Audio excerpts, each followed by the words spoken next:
La mouette. La lumière tombe juste sur son visage.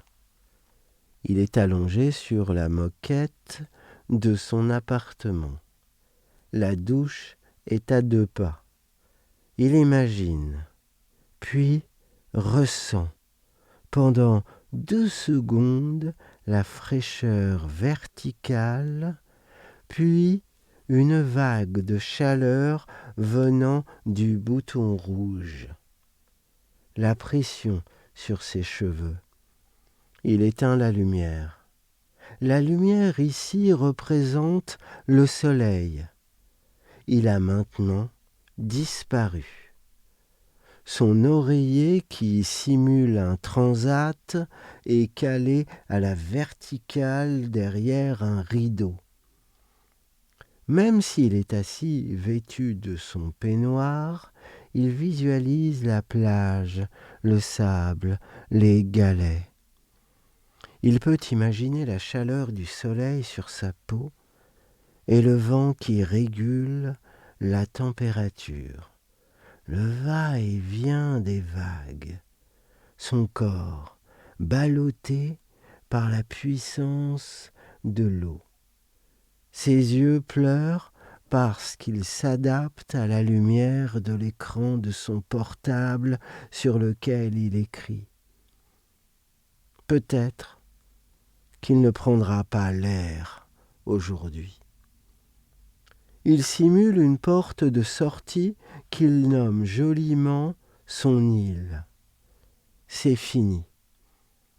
Il ne reste plus autour de lui que l'espace exigu de son studio. 17 mètres carrés qui pourraient bien, eux aussi, disparaître. Lui être arrachés par la logique marchande. Il ferme les yeux. L'horizon est ornementé par un tic-tac qui surplombe le bruit des vagues. Ces derniers temps, il regarde souvent les mouettes. Il est fasciné par la hauteur à laquelle elles volent. Il ne les suit pas complètement.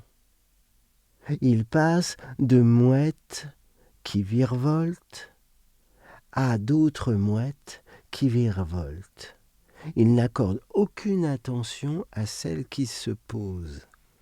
Il s'imprègne de leurs mouvements comme s'il suivait une initiation qui lui permettrait de devenir une mouette. Il ne sait pas si, lorsque l'on a choisi un animal totem, on peut en changer. Il n'a pas envie de déranger un chaman pour qu'il réponde à cette question. Il intègre le fait qu'à partir de maintenant, il sera une mouette. C'est bien la première fois qu'il consent à intégrer un groupe. Il laisse tomber toutes ses actions solitaires, à part celle de récupérer de la nourriture. Il n'a aucune idée de la manière de procéder. Il ne sait pas s'il faut qu'il déclare, qu'il hurle « Je suis une mouette !» à moins que ce soit « Nous sommes des mouettes !» Toutes les réponses à ces questions sont peut-être tout simplement contenues dans le cri des mouettes. Oui, c'est ça. Pour ce qui est de la nourriture, le « je » n'a pas besoin d'être prononcé, il est incarné. Ça y est, il s'élance, il s'élève, il se déleste de la moindre question. Il est une mouette. Tout ce qui importe, c'est qu'il mange et qu'il vole. Oui, il vole. Il découvrira en route si les mouettes dorment, si elles font des rêves, s'il en a déjà été un. Ah, il va en voir du pays. voir le monde d'en haut, choisir le vent comme une vague, se coucher dessus et être poussé avant qu'arrive la pluie. C'est tout ce dont il a besoin. Un moyen infaillible d'échapper à la pluie et de planer.